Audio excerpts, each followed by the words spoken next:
आज की हमारी कहानी है कि इंद्रियों को वश में कैसे रखें। एक बार एक व्यक्ति अपने काम से लौट कर घर आया और साथ में पनीर लाया और अपनी पत्नी को कहा कि आज मेरे लिए बढ़िया पनीर की सब्जी बनाना, क्योंकि आज मैंने बहुत काम किया है और मुझे बहुत ज़्यादा भूख लगी है और मुझे कुछ बहुत अच्छा खाना है। उसकी पत्नी कमरे से बाहर आई और पनीर लिया और कहा कि बिल्कुल आप हाथ पैर धोकर तैयार हो जाइए, मैं आपके लिए बहुत ही स्वादिष्ट सा खाना बनाती हूँ। वो व्यक्ति फ्रेश हो गया और टीवी देखने लगा और इंतज़ार करने लगा सब्जी के बनने का, ताकि वो उसे खा सके। किचन से बहुत अच्छी खुशबू आ रही थी। वो व्यक्ति बस सोच रहा था कि जल्दी से खाना बन जाए ताकि मैं अपनी भूख मिटा सकूं। लगभग 1 घंटे के बाद खाना बनकर तैयार हो गया। स्वादिष्ट सा भोजन अब खाना लगने ही वाला था। उस व्यक्ति ने अपनी पत्नी से पूछा कि खाने में नींबू है कि नहीं, क्योंकि मुझे पनीर की सब्जी में नींबू डालकर खाना है।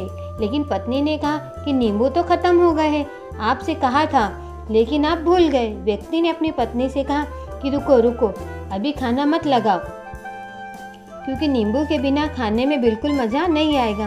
तो मैं अभी गया और अभी नींबू लेकर आया।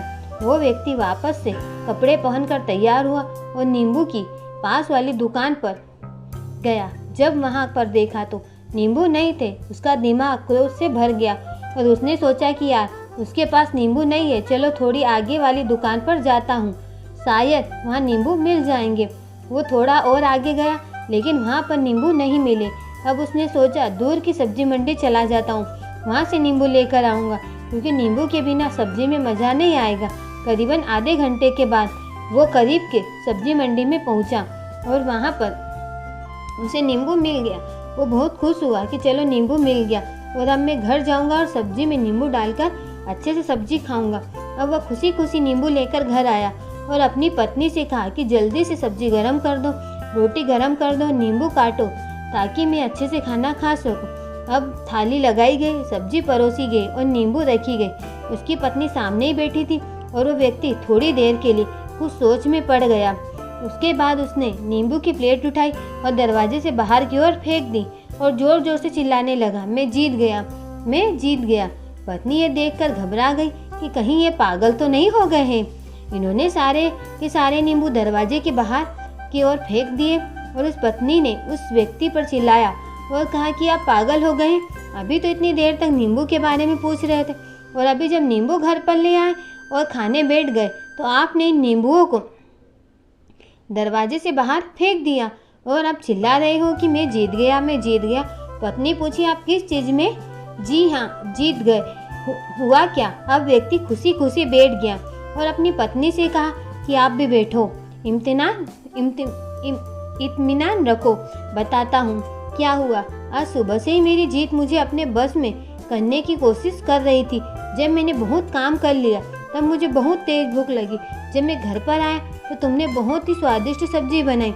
खुशबू मेरी नाक में गई। फिर मेरी जीभ ने कहा इसे अब नींबू चाहिए। मैं पास वाली दुकान पर गया लेकिन वहाँ नींबू नहीं मिले। थोड़ी और दूर गया, वहाँ पर भी नहीं मिले तो मुझे उसने और दूर लेकर गई और उसके वश में आ गया। और जैसे ही वह कहती रही वैसा मैं करता गया।